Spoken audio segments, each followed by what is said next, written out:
যদি সুরত দিয়ে বিবেচনা চলত, আমাদের ঢাকা মিরপুর চিড়িয়াখানায় কতগুলো হরিণ বসবাস করে, তিব্বতের পাহাড়ি এলাকায় কতগুলো হরিণ বসবাস করে। উভয় এলাকার হরিণের নাভি আছে একরকম। আমাদের দেশের হরিণের নাভির যে সুরত, তিব্বতের পাহাড়ি এলাকার হরিণের নাভিরও ওই সুরত। তিব্বতের পাহাড়ি এলাকার হরিণের নাভি বিক্রি হয় লক্ষ টাকা মূল্যে। পক্ষান্তরে আমাদের চিড়িয়াখানার হরিণের নাভি 2 টাকাও বিক্রি হবে না। ব্যবধান কোথায়? সুরত তো এক। তিব্বতের হরিণের নাভি থেকে গ্রান পাওয়া যায়, একে কস্তুরী বলা হয়। আমাদের চিড়িয়াখানার হরিণের নাভি থেকে দুর্গন্ধ আসে, প্রস্রাবের দুর্গন্ধ। সিরতের বেশকমের কারণে ওইটা লক্ষ টাকা মূল্যে বিক্রি হয়, এটা 2 টাকাও বিক্রি হয় না। বোঝা গেছে সুরত দিয়ে বিবেচনা চলে না, বিবেচনা করতে হয় সিরত দিয়ে। আপনি বাজারে যাচ্ছেন, আপনার ছোট ছেলে বলছে, আব্বু বাজার থেকে গেন্ডারি আনতে হবে, আখ আনতে হবে, কুশর আনতে হবে। বাজারে কাজ শেষ করতে করতে রাত হয়ে গেছে। বাজারের কিনারায় রাস্তার পাশে আখ ব্যাপারী আখ দাঁড় করাই রেখেছে। অপর পাশে মুলি মাছ ব্যাপারী মুলি মাছ বিক্রি করে, ও মুলি মাছ দাঁড় করাই রেখেছে। রাস্তার 2 পাশে 2 ব্যাপারী। রাতে ফিরার পথে একটা লাঠি হাতে ধরে বলছেন, ভাই এটার মূল্য কত? 100 টাকা। টাকা দিয়ে নিয়ে এসেছেন বাড়ি। আপনি বাড়ি এসেছেন, টের পেয়ে আপনার ছোট ছেলে দৌড়িয়ে এসে বলছে, আব্বু আমার আখ, আমার গেন্ডারি। তার হাতে তুলে দিলেন, নাও। ধৈর্য আর কতক্ষণ ধরা যায়? গেন্ডারি হাতে পেয়ে কামড় মারল। কামড় মেরে দেখে দাঁত বসে না, শক্ত। আব্বু ব্যাপার কি? গেন্ডারি এত শক্ত, আখ এত শক্ত। বাতি জ্বালাইয়ে দেখেন মুলি মাছ, গেন্ডারি নয়। কেন এই ভুলটা করলেন? গেন্ডারির যে সুরত কোনো কঞ্চি নেই, আখেরও সেই সুরত কোনো কঞ্চি নেই। কিন্তু সিরতের ব্যবধানে একটি খাওয়ার উপযোগী আর একটি খাওয়ার উপযোগী নয়। গেন্ডারির ভিতরে গোশত আছে, তাও মিষ্টি রস ভরা গোশত। আর মুলি মাছের ভিতরে রস তো নেই, গোশতও নেই। তো খাওয়ার উপযোগী হওয়া, অনুপযোগী হওয়া ব্যবধান হলো সিরতের মধ্যে। সুরত তো এক ছিল। যদি সুরত দিয়ে বিবেচনা চলত, বাগানে যখন ফুল ফোটে, কিছু পোকা গুনগুন করে ফুলের মধ্যে, মধু পোকা, বল্লা ও ভেমরুল, এরা ফুল থেকে রস আহরণ করে। এই ফুলের রস মধু পোকার পেট হয়ে যখন বেরিয়ে আসে, এর নাম হয় মধু। মধু সেবনে হারানো স্বাস্থ্য ফিরে পাওয়া যায়। পক্ষান্তরে ওই ফুলের রস যখন বল্লা ভেমরুলের পেটে ঢোকে, পরিণত হয় বিষে। আমাদের দেহের ভিতরে ঢুকলে আমাদের আছে দেহ ধ্বংস হয়ে যায়, জীবন নিয়ে হয় টানাটানি। ব্যবধান কোথায়? সুরত তো এক ছিল, ব্যবধান সিরতে। একটি দেহের জন্য উপকারী, আর একটি দেহের জন্য ক্ষতিকর। আল্লামা জালালউদ্দিন রুমি রহমতুল্লাহ আলাই মুসনবি শরীফে লিখেছেন, হারদ এক গোলে খোরদে জম্বুর নাহাল, যা একে এসদ নেশো যা দিগার আসাল, যা একে এসদ নেশো যা দিগার আসাল। একটি মধু আর একটি বিষ, সুরত তো এক। ব্যবধান কোথায়? সিরতের ব্যবধান। যদি সুরত দিয়ে বিবেচনা চলত, সুরত দিয়ে মূল্যায়ন করা যেত। সৈয়দেনা হযরত বেলাল হাবশী রাদিয়াল্লাহু তাআলা, ইথিওপিয়ার মানুষ। কালো তো এই পরিমাণ, অমাবস্যা রাত হার মানে, ঠোঁট মোটা, সামনের দিকে ঝুলন্ত, দাঁত ব্যতীত দেহে আর কোনো কিছু সাদা দেখা যায় না। এর উপরে আবার কৃতদাস, গোলাম। এত কিছুর পরেও অর্ধজাহানের ক্ষমতার মালিক ফারুক আজম হযরত ওমর রাদিয়াল্লাহু তাআলা আনহু বলতেন, বেলালু সাইয়্যিদুনা, বেলাল আমাদের সর্দার। বেলালের এত দাম সুরতের কারণে, সিরতের কারণে। তাই বুজুর্গানে দিন বলেন সিরত পে নজর চাহিয়ে সুরত সে জিয়াদা। সিরত দেখার বিষয় সুরত দেখার বিষয় নয়। যদি সুরত দিয়ে বিবেচনা চলত, আল্লামা রুমির ভাষা, গর্ব সুরত আদমে ইনসা বুদে আহমদ বু জাহল হাম এক সাঁসো দে, আহমদ বু জাহল হাম এক সাঁসো দে। মক্কা নগরের কাফের গোত্রের সর্দার আবু জাহালে মলউন, আর এদিকে খাজা আব্দুল্লাহর এতিম বাচ্চা মুহাম্মদুর রাসূলুল্লাহ সাল্লাল্লাহু আলাইহি ওয়াসাল্লাম। উভয়জনের সুরত ছিল মানুষের, কিন্তু একজন জাহান্নামের খড়ি আর একজন দু জাহানের বাদশা। ব্যবধানটা কোথায়? ব্যবধান সিরতে। একজনের ভিতরে মানবতা আছে, আরেকজনের ভিতরে মানবতা নেই। এই সিরতের ব্যবধানে একজনকে জাহান্নামের খড়ি বানায় আর একজনকে দো জাহানের বাদশা বানায়। হযরত রাসূল আকরাম সাল্লাল্লাহু আলাইহি ওয়াসাল্লাম এই সিরত উপহার দেওয়ার জন্যই তাশরীফ এনেছেন এই ধরায়। তিনি যে সিরত উপহার দিলেন, মাসকে মাস বর্ণনা করলে তো শেষ হবে না। এক দুটি বর্ণনা করছি।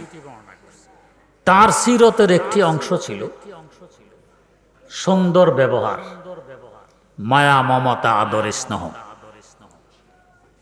হযরত যায়েদ বিন হারেসা ছোট্ট মানুষ, মায়ের সাথে বেড়াইতে এসেছেন নানার বাড়ি।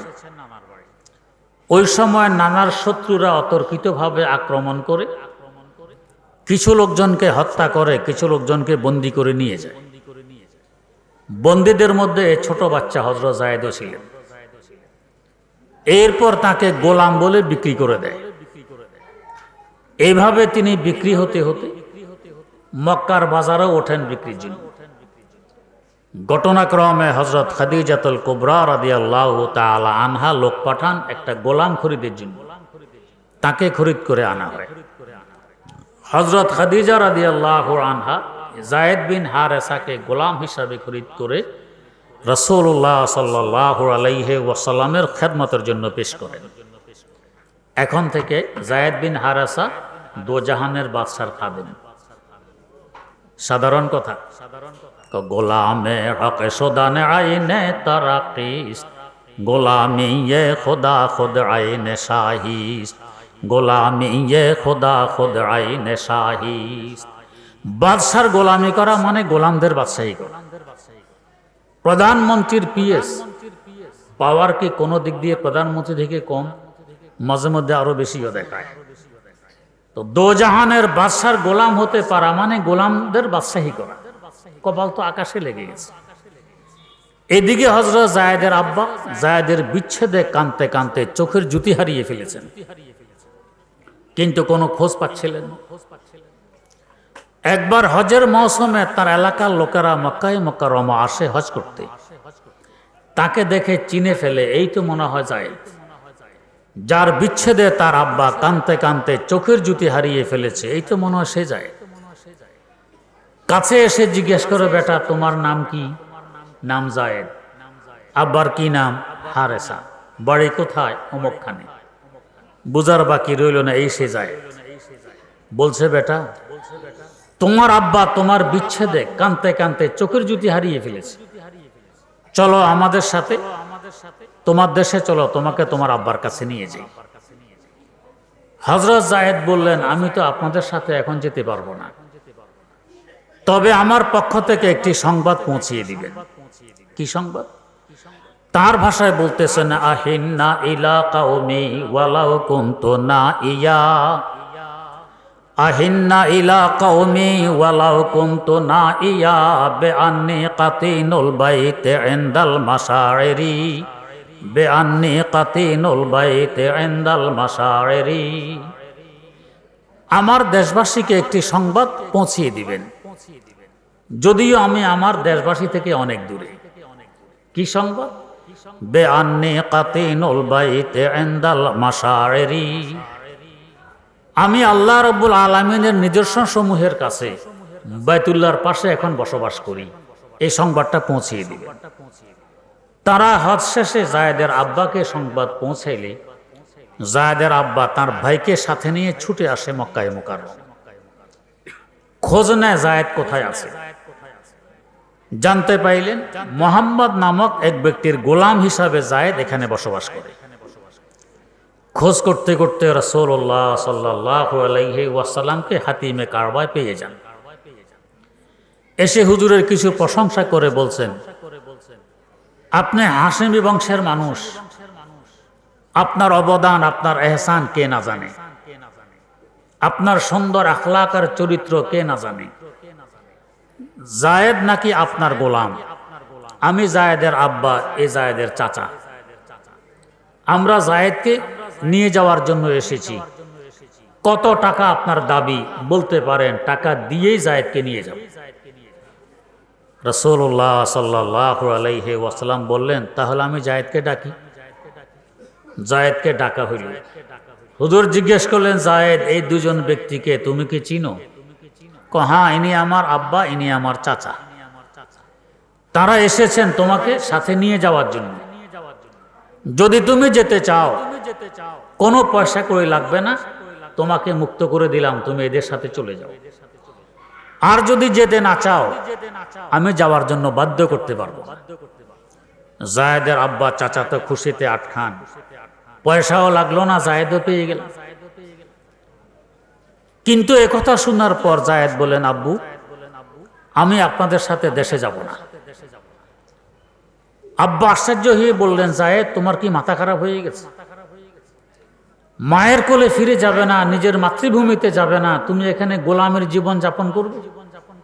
কি বলতেছো? জায়েদ বললেন, আব্বু, আমি বুঝে শুনেই বলতেছি। আমি আব্বার মায়াও দেখেছি, আমি আম্মার মমতাও দেখেছি, আত্মীয় স্বজন দেশবাসীর স্নেহ দেখেছি, কিন্তু এই মহামানবের মতো কাউকে দেখিনি। অতএব তার সংসব ছেড়ে আমি কোথাও যাব না, আমি এখানেই থাকবো। রাসূলুল্লাহ সাল্লাল্লাহু আলাইহি ওয়াসাল্লাম হযরত জায়েদের হাত ধরে বললেন, ও মক্কাবাসীরা, সাক্ষী থাকো, আজ থেকে জায়েদ আমার ছেলে, আমি মোহাম্মদ জায়েদের আব্বা। এই ছিল তার চরিত্র, তার ব্যবহার। একটা গোলাম পর্যন্ত তার সংসব ছেড়ে আব্বা আমার কোলে যেতে রাজি হন না। ওয়া ইন্নাকা লাআলা খুলুকিন আযীম, এ তার মহান চরিত্র। তার চরিত্রে আর একটি দিক ছিল ক্ষমা। যত বড় অপরাধী হোক, নিজের ব্যাপারে যদি কেউ অপরাধ করে তিনি সব কিছু ক্ষমা করে দিতেন। তিনি জন্মগ্রহণ করেছেন মক্কায়ে মুকাররমা, বসবাস করেছেন দীর্ঘ 53 বছর। এই এলাকাটি অন্যান্য এলাকার তুলনায় কমাস কম 1 লক্ষ গুণ বেশি ফজিলতপূর্ণ। মাতৃভূমির সাথে মানুষের আন্তরিকতা থাকাই স্বাভাবিক, বাসস্থানের সাথে মায়া মহব্বত থাকাই স্বাভাবিক। তার 53 বছরের বাসস্থান। এই যে আমরা মাদ্রাসায় পড়ি, 1-2 বছর মাদ্রাসার হোস্টেলে থাকি, যখন বিদায়ের সময় হয় মনে হয় কলিজাটা ছিঁড়ে যাবে। এই 1-2 বছর থাকার কারণে মাদ্রাসার দরদি ওয়ার ইট পাটকেলের সাথে পর্যন্ত আমার ভালোবাসার সম্পর্ক গড়ে ওঠে। যেতে মন চায় না, মনে হয় কলিজা ছিঁড়ে যাবে। আর মক্কায়ে মুকাররমা তার জন্মস্থান, 53 বছরের বাসস্থান, দুনিয়ার শ্রেষ্ঠতম ফজিলতপূর্ণ জায়গা। কিন্তু মক্কার অধিবাসীরা তাকে মক্কায় থাকতে দিল না। বাধ্য হয়ে তিনি রওনা করলেন মদিনার পথে, তাও রাতের অন্ধকার। শেষবারের মতো যে একবার মাতৃভূমি দেখে যাবেন তাও সম্ভব ছিল না। আবেগ সামলাইতে না পেরে মাতৃভূমির এক মুষ্টি মাটি হাতে তুলে নিলেন, চোখের সামনে আনলেন, দেখানি যায়। মাটিকে সম্বোধন করে বললেন, ও মাতৃভূমির মাটি, তোর সাথে আমার কি মহব্বত, কি ভালোবাসা ব্যক্ত করার ভাষা এই মুহূর্তে আমার কাছে নেই। তোর বাসিন্দারা যদি আমাকে বাধ্য না করতো আমি তোকে ছেড়ে দূরে যেতাম না। বাধ্য করাতে আমি এখন দূরে চলে যাচ্ছি। যদি আল্লাহ পাক কখনো সুযোগ দেন আমি আবার তোর বুকে ফিরে আসার চেষ্টা করব। এভাবে চোখের পানি ছেড়ে তিনি মাতৃভূমি ত্যাগ করলেন। 450 কিলোমিটার দূর মদিনায়ে মুনাওয়ারায় পৌঁছলেন। আবার যে ফিরে আসবেন এই আশাটুকু তো তখন নেই। মধ্যখানে আসতেছিলেন, ওমরা করবেন, মাতৃভূমির জিয়ারত করবেন। 429 কিলোমিটার রাস্তা অতিক্রম করে হুদায়বিয়া নামক স্থানে এসে পৌঁছলেন। আর মাত্র 21 কিলোমিটার অতিক্রম করলে মাতৃভূমির জিয়ারত হবে। মক্কার মুশরিকরা এখানে এসে বাধা দিল, তোমাকে আর সামনে যেতে দেয়া হবে না। তিনি বললেন যে আমরা যুদ্ধ করতে আসিনি, মক্কা দখল করতে আসিনি, জিয়ারত করতে এসেছি, ওমরা করে চলে যাব। মুশরিকরা তাও দিল না, বাধ্য হয়ে আবার ফিরে গেলেন। 429 কিলোমিটার রাস্তা, একবার আসা একবার যাওয়া। আজ থেকে 1500 বছর আগে রাস্তা নেই, ঘাট নেই, পানির নাম নিশানা নেই, ছায়ার নামগন্ধ নেই, মরু এলাকা, লু আর গরম বাতাস প্রবাহিত হয়। নিজের জীবন হাতে নিয়ে আসা, আবার ফিরে গেলেন মদিনায় মুনাওয়ারায়। কেমন কষ্ট অন্তরে চিন্তা করুন। এভাবে 8টি বছর কেটে যায়। 8 বছর পর মক্কাবাসীর মুশরিকদের বিশ্বাসঘাতকতায় অঙ্গীকার ভঙ্গ করা তিনি 10,000 সাহাবায়ে কেরামকে সাথে নিয়ে আবার আসতেছেন। মক্কার দ্বারপ্রান্তে পৌঁছে গেলেন, বিজয় পতাকা উড়াইলেন। যে জায়গায় পতাকা উড়ানো হইল ওই স্মৃতি বহন করে আছে একটি মসজিদ, যার নাম মসজিদুর রায়া। আরবিতে পতাকাকে রায়া বলে। হারম শরীফ থেকে জান্নাতুল মালার দিকে যেতে মসজিদটি রাস্তায় পড়ে। বিজয় পতাকা উড়াইলেন, সাহাবায়ে কেরামকে সামনে রেখে সংক্ষেপে একটি ভাষণ দিলেন। এমন সুযোগ যদি আমাদের হাতে আসতো যে মক্কার দুশমনেরা মক্কা ছেড়ে পলায়ন করছে, সহজে আমরা মক্কা দখল করতে পারতেছি, এই সময় হয়তো আমরা ভাষণ দিতাম, ও বিপ্লবী বন্ধুগণ, এই কাফের বাচ্চারা আমাদেরকে আমাদের মাতৃভূমিতে থাকতে দেয়নি। কত মায়ের কোল এরা খালি করেছিল, কত শিশুকে এরা এতিম বানাইছে, কত নারীকে বিধবা বানাইছে। অতএব আজ যাকে যেখানে পাবে কচু কাটা করে ফেলবে। হয়তো এমন একটি গরম বক্তব্য দিতাম, কিন্তু রহমতুল্লিল আলামিন সাল্লাল্লাহু আলাইহি ওয়াসাল্লাম সাহাবায়ে কেরামকে সামনে নিয়ে সংক্ষেপে ভাষণ দিলেন। কি ভাষণ? ও আমার সাহাবারা, খবরদার কোনো বুড়ো মানুষকে হত্যা করা যাবে না, এরা বয়োবৃদ্ধ সম্মানের উপযোগী। অপ্রাপ্ত বয়স্ক কোনো ছেলে মেয়েকে হত্যা করা যাবে না, তারা নিষ্পাপ। ল্যাংড়া, লুলা, আতুর, অন্ধ, কানা এদেরকে হত্যা করা যাবে না, তারা মাযুর।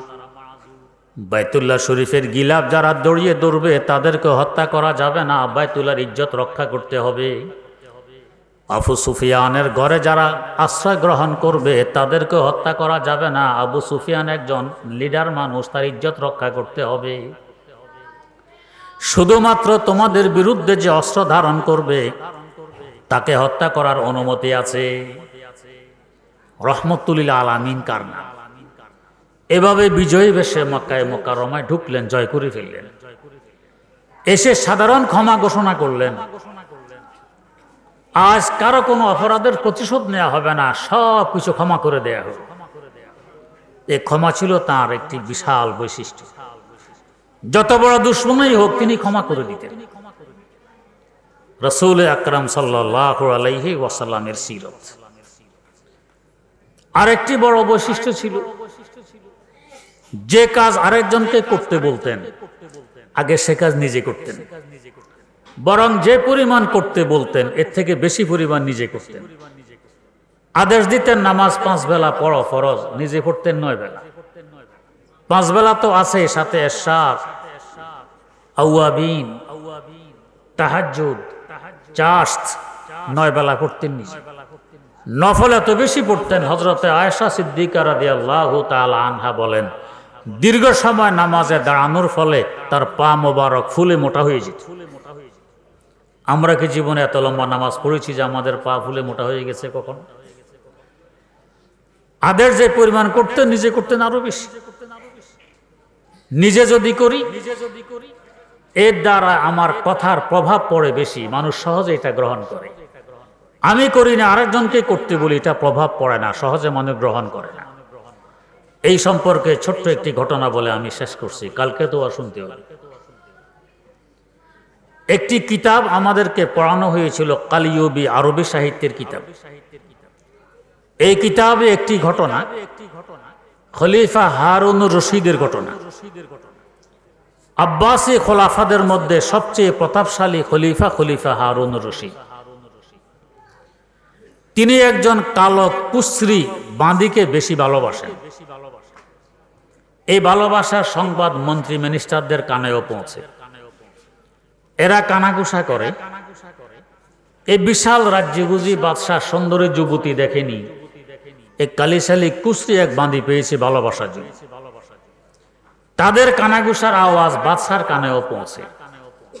বাদশাহ দেখলেন এদেরকে বুঝিয়ে দিতে হবে কেন আমি এই কালো বাঁধিকে ভালোবাসি। তবে এই বুঝ হবে কাজে, কথায় নয়, এটাই নিয়ম। আমরা তো এখন কথার বাহার, কাজের বেলায় ঠুনঠুন, যার কারণে আমাদের কথা কেউ শোনে না। কাজে বুঝানোর লক্ষ্যে বাদশাহ মন্ত্রী মিনিস্টারদেরকে একদিন দাওয়াত করলেন। ওই অনুষ্ঠানে ওই মজলিসে কালো বাঁধিটিও আছে। বাদশাহ বললেন রাজকোষের গেট খুলে ভিতরে হীরা মণি মুক্তা জওহর স্বর্ণ মুদ্রা রৌপ্য মুদ্রা বের করে মাঠের মধ্যে ছিটাইয়ে দাও। মন্ত্রী মিনিস্টাররা বলা বলি করে ইন্না লিল্লাহ। বাদশার দেমাগ দেখা যায় ঠিকানাই নেই। এগুলি তো আলমিরার ভিতরে তালা বন্ধ করে রাখার বস্তু, মাঠে ছিটানোর বস্তু তো নয়। বাদশাহ মাঠে ছিটাইতে বলছেন, ওই জন্য তো কালিশালি বান্ধে নিয়ে পাগল হয়ে গেছে। যাই হোক, বাদশার হুকুম ছিটানো হইল। এবার বাদশাহ বললেন এই মুহূর্তে যার হাত যেই বস্তুর উপর পড়বে সে ওই বস্তুর মালিক হয়ে যাবে। এ কথা বলা মাত্র কি প্রধানমন্ত্রী, কি অর্থমন্ত্রী, কি শিক্ষামন্ত্রী, কি স্বরাষ্ট্রমন্ত্রী, কি পররাষ্ট্রমন্ত্রী, কি ডিফেন্স মন্ত্রী, কে কার আগে ময়দানে ঝাঁপিয়ে পড়বে। মুহূর্তের মধ্যে ময়দান পরিষ্কার, মন্ত্রী মিনিস্টারদের বস্তা বোঝাই হীরামণি মুক্তায়। কালো বাঁধিটিও সে মজলিসে আছে, বাদশার পাশে দাঁড়াই আছে। বাদশার কাঁধের উপরে একখানা হাত রেখে দাঁড়াইয়ে দাঁড়াইয়ে ওদের তামাশা দেখে। মন্ত্রী মিনিস্টাররা হীরামণি মুক্তা কুড়ায়, স্বর্ণ মুদ্রা রৌপ্য মুদ্রা কুড়ায়, আর বলা বলি করে যে এতদিন তো জানতাম এই বাঁধে রূপ নেই, রং নেই, ঢক নেই, আজকে তো দেখতেছি বুঝবুদ্ধিও নেই। এমন সুবর্ণ সুযোগ কি আর কখনো হাতে আসবে? মণিমুক্তা কুড়িয়ে মুহূর্তের মধ্যে কোটিপতি হতে পারে, সে তামাশা দেখতেছে। যাই হোক, মণিমুক্তা কুড়ানো শেষ। বাদশাহ বললেন সকলেই নিজ নিজ আসন পুনরায় গ্রহণ করুন। মন্ত্রী মিনিস্টাররা আবার নিজ নিজ আসন গ্রহণ করলেন। এবার সকলের সামনে বাদশাহ ওই কালো কুশ্রী বাঁধিকে সম্বোধন করে জিজ্ঞেস করলেন, ও বাঁধি, এমন সুযোগ কি আর কখনো হাতে আসবে? না আসার সম্ভাবনাই তো বেশি। তাহলে সুযোগ ছেড়ে দিলি কেন, হারিয়ে ফেললি কেন, মণিমুক্তা কেন কুড়াইলি না? বাঁধি জবাব দেয়, বাদশাহ একটু আগে আপনি যে কথা বলেছিলেন যে এই মুহূর্তে যার হাত যেই বস্তুর উপর পড়বে সে ওই বস্তুর মালিক হয়ে যাবে, এই কথার উপর আপনি এখনো অটল আছেন? আগের যুগে রাজা বাদশারা যা বলতো জীবন যেত, তারপরও কথার উপরে অটল থাকত। আমি যখন ক্লাস 4-এ পড়ি তো একটি কবিতা পড়েছিলাম, হবুচন্দ্র রাজার কবিতা। হবুচন্দ্র রাজা বলে গোবুচন্দ্রে ডেকে, আইন জারি করে দিও রাজ্যতে আজ থেকে, কানতে কেহ পারবে না কো যতই মরুক শোকে, হাসবে আমার যতেক প্রজা, হাসবে তত লোকে। মন্ত্রীকে ডেকে বলে কাঁদা নিষেধ, জোরপূর্বক হাসির রাজ্য বানাবে। যে যত বিপদেই পড়ুক, মুসিবতেই থাকুক, হাসতে হবে। যে কাঁদবে তাকে শুলিতে চড়তে হবে। মঞ্চে আইন করে দিল, শুলির ভয়ে এখন আর কেউ কাঁদে না। ওই সময়ে শুলির নিয়ম ছিল দৈনিক অন্তত একজন অপরাধীকে যদি শুলিতে না চড়ানো হয় শুলি নষ্ট হয়ে যায়। মন্ত্রী এসে বলছে, রাজামশাই কোনো অপরাধী নেই, সবাই হাসে, শুলি নষ্ট হতে চলছে, শুলি রক্ষা করার কি বুদ্ধি? রাজা বললেন, বলো কি? বলো কি কেউ কাঁদে না? আরে বাপরে বাপ, আপনার আইনের যে পাওয়ার, পুরা আর্মি, বিডিআর, পুলিশ সব কিছু তো আপনার সপক্ষে, সেই পাওয়ার কাঁদা তো ভুলেই গেছে, এটা মনে থাকবে কি করে? ও কি বলো, কাঁদা আবার বলো নাকি? ডাকো তো লোকজনকে। ডাকা হলো, সবাই আসলো। বাদশাহ বললেন, কি ব্যাপার, তোমরা কেউ কাঁদো না? হেরা বলছে, রাজা মশাই বলেন কি, আপনার আইনের যে তেজ, আমরা তো কাঁদা ভুলেই গেছি। এখন আমাদের অবস্থা হয়ে গেছে, পাঠশালাতে ছাত্র দল বেত্র খেয়ে হাসে, রোগ বিছানায় শুয়ে রোগী হাসছে অনায়াসে। ছাত্ররা ওস্তাদের বেত্রাঘাত হাসে, হাসপাতালের রোগ বিছানা রোগী গড়াগড়ি খায়, তাও হাসে, কাঁদাকাটি নেই। রাজা আশ্চর্য হয়ে বললেন, কাঁদা কি কখনো বলে? বলে তিনি হ্যাঁ হ্যাঁ করে কেঁদে দেখাই দিলেন, দেখো এভাবে কাঁদতে হয়। মন্ত্রী এবার দাঁড়ায় বলছেন, বাদশাহ আপনার না আইন ছিল যে কানবে তাকে শুলিতে চড়তে হবে, আপনি যে এখন কানলেন? আমরা হলে সংসদ ডেকে রাতে দিতাম আইন পরিবর্তন করে। রাজা বললেন কি? রাজা বলে, আমার আইন নড়বে না এক চুল, আমার সাজা আমি নেব, তৈরি করো শুল। আমার আইন বলবৎ থাকবে, শুল প্রস্তুত করো, আমি শুলিতে চড়ব, তারপরে আইন ভঙ্গ করা যাবে না। তো কালা কুস্সি বাঁধে জিজ্ঞেস করতেছে, বাদশাহ একটু আগে যে আপনি বলেছিলেন এই মুহূর্তে যার হাত যে বস্তুর উপর পড়বে সেই বস্তুর মালিক হয়ে যাবে, এই কথার উপর আপনি এখনো অটল আছেন? বাদশাহ হারুন রশিদ বলেন, হ্যাঁ আমি এখনো অটল আছি। এবার বাঁধি বলছে, তাহলে একটু লক্ষ্য করুন তো আমার হাতটি কার উপর পড়ে আছে। বাঁধি বুঝাই দিল, বাদশাহ এক মুহূর্ত পূর্বে আপনি ছিলেন আমার মালিক, আমি ছিলাম আপনার দাসী। আপনার এই কথার উপর আমল করার দরুন এখন আমি হয়ে গেছি আপনার মালিক, আপনি হয়ে গেছেন আমার গোলাম। মন্ত্রী মিনিস্টারদের বস্তার ভিতরে হীরা মণিমুক্তা থাকলে কি হবে? ওদের মালিক যেহেতু আপনি, এই বস্তার মালিকও তো আপনি। আর আমি যখন এখন আপনার মালিক, ওদের সবকিছুর এখন আমি মালিক। এখন মন্ত্রী মিনিস্টারদের মাথা নিচের দিকে, হায় হায় কি করলাম। এই কারণেই তো বাদশাহ ওই কালো বাঁধিকে ভালোবাসে। বাদশাহ কাজে বুঝাই দিলেন, কথায় না। এই ঘটনা থেকে আরেকটি কথা পরিষ্কার বুঝে আসে, এই বাঁধি তার বুদ্ধির পরিচয় দিল, যাকে ধরার দরকার তাকে সে ধরেছে, মূল যিনি বাদশাহ তাকে। আমাদের চোখে আঙ্গুল দিয়ে যেন শিক্ষা দেয়, যাকে ধরা দরকার তাকে ধরো, বাদশাদের বাদশাহ আল্লাহ রাব্বুল আলামিনকে ধরো, হাজার হাজার রাষ্ট্র আর ক্ষমতা তোমার পিছনে দৌড়বে। মুলক রা বগজারো মালিক রা বেগির, তাবে যাবি মুলক সদহা আয় ফকির, তাবে যাবি মুলক সদহা আয় ফকির। মুলুক ছেড়ে মালিককে ধরো, মুলুক তোমার পিছনে দৌড়বে। আর মালিক ছেড়ে মুলুকের পিছনে দৌড়ো, পৃথিবীর বাদশাহ হলে কি হবে? বাস্তবে তুমি পথের ফকির। মেরা তো সব মেরা, ফলক মেরা, জমি মেরি, अगर तू एक नहीं मेरा तो कोई शाय नहीं मेरी। আল্লাহ তুমি যদি আমার হও তো আকাশ আমার, জমিন আমার, চন্দ্র আমার, সূর্য আমার, গ্রহ আমার, নক্ষত্র আমার, সব কিছু আমার। আর তুমি আমার না হলে কিছুই তখন আমার নয়। হযরত খাজা মারুফে কারকি রাহমাহুল্লাহ তাআলাকে জিজ্ঞেস করা হইল, হুজুর কেমন আছেন? জবাব দেন। কাকে জিজ্ঞেস করতেছো কেমন আছেন? যার মত অনুযায়ী পুরা দুনিয়া চলে, সৃষ্টি জগৎ চলে, তার সুখ শান্তির কোনো ইয়ত্তা আছে? কয় বলো কি, এত বড় দাবি তো পয়গাম্বররা করতে পারে না। কহ আমি পারি, আমার মত অনুযায়ী পুরা সৃষ্টি জগৎ চলে। এটা কিভাবে? আমার মতকে আমি আমার আল্লাহর মতের আনুগত্যশীল বানাই রেখেছি। আমার আল্লাহর যে মত, এটা আমার মত। আমার আল্লাহর মত অনুযায়ী তো পুরা দুনিয়া চলে, অতএব আমার মত অনুযায়ী পুরা দুনিয়া চলে। আল্লাহকে যদি আমি হাত করতে পারি, সবকিছু তখন আমার। এক বুজুর্গ যমুনা নদীর তীরে বসবাস করতেন। উনি আর ওনার স্ত্রী ছোট্ট একখানা ঝুপড়ি, এখানে কোন রকম বসবাস করতেন। হঠাৎ একদিন তুফান আরম্ভ হয়। তুফানে ঝুপড়ি নড়বড় যেন এখনই পুড়ে যাবে। উনি একবারে দৃঢ়স্থির আল্লাহ জিকিরে মগ্ন। স্ত্রী বললেন, আরে এতটুক ঝুপড়িয়ে তো মাথা গুজার জায়গা, এটা যদি পড়ে যায় উপায় হবে কি? আপনি একবারে চুপচাপ। তো কি করতাম? একটু বাঁশ টাস নিয়ে ঠেকা ঠুকা দেন। স্ত্রীর যন্ত্রণায় বাঁশ একটা নিয়ে বের হয়েছেন। বাঁশ নিয়ে বের হয়ে যেদিক থেকে তুফান ঠেলতেছে, উনিও ওই দিক থেকে বাঁশ লাগিয়ে ঠেলা আরম্ভ করছেন।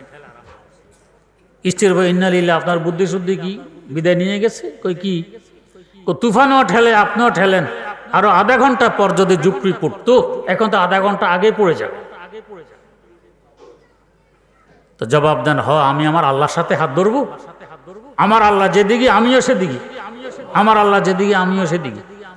এলাকা মেসমার হয়ে গেছে, কিন্তু ওনার ঝুপড়িটা তো পড়লো না। কেন? जो तो मेरा तो सब मेरा, फलक मेरा ज़मी मेरी, अगर तू एक नहीं मेरा तो कोई शाय नहीं मेरी। আল্লাহ তুমি এক আমার হয়ে গেলে পুরা দুনিয়া তখন আমার। তুমি আমার না হলে, আমি পৃথিবীর বাদশাহ হলে কি হবে? কিছুই আমার নয়, আমি পথের ফকির। তো রাসূল আকরাম সাল্লাল্লাহু আলাইহি ওয়াসাল্লামের একটা স্বভাব হইল, তিনি যা করতে বলবেন আগে নিজে করবেন। আলহামদুলিল্লাহ, এগুলো কওমি মাদ্রাসার স্বভাব। আজ পুরা দুনিয়ার দিকে একটু চোখ ঘুরাই দেখুন, নবীর সুন্নতের উপরে কারা বেশি আমল করে?